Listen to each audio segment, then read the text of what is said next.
My father was one of the many, many Palestinian people in the world who have always believed that Palestinian and Jewish people are brothers and sisters, not enemies, and who have always rejected the notion that peace can never be made in that small land, Israel, called Palestine before.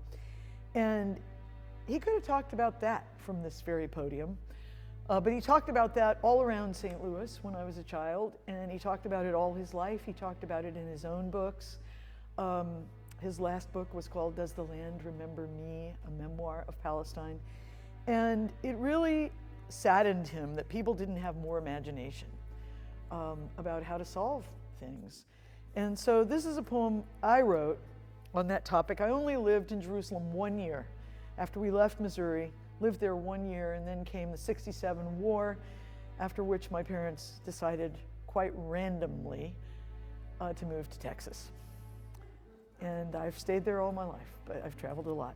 So this poem called Jerusalem, I kept going back to Jerusalem over the years, taking my later husband, my son, our son, going back with my father countless times. My grandmother lived to be 106, and though she herself was a refugee who had lost her home in the city of Jerusalem, she was never bitter, and she always said, we just need to listen to each other's stories. We share more than we don't share. What is wrong with people? They didn't understand all the weapons and all the blame and all the bitterness and all the seizing and all the greed. They could never understand it. And it's really important these days, because things are quite bad there, that anyone who hasn't spent a lot of time in the region know that there are so many people who believe it doesn't have to be that way. So many people, and they're never in the headlines, almost never. So there's a quote from a Swedish poet at the top, and he wrote me a letter. I've never been to Jerusalem. I don't know if you want to use that quote. I said, no, it's perfect. Let's be the same wound if we must bleed. Let's fight side by side, even if the enemy is ourselves. I am yours, you are mine. Jerusalem, I'm not interested in who suffered the most. I'm interested in people getting over it. Once, when my father was a boy, a stone hit him on the head.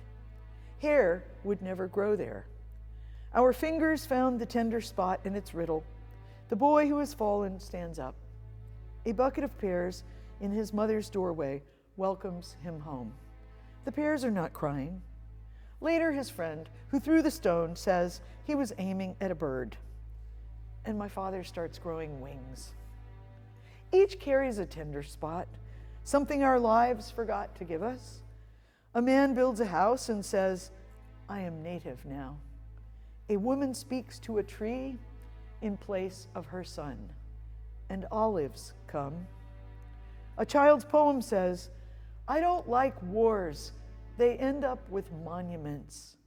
He's painting a bird with wings wide enough to cover 2 roofs at once. Why are we so monumentally slow?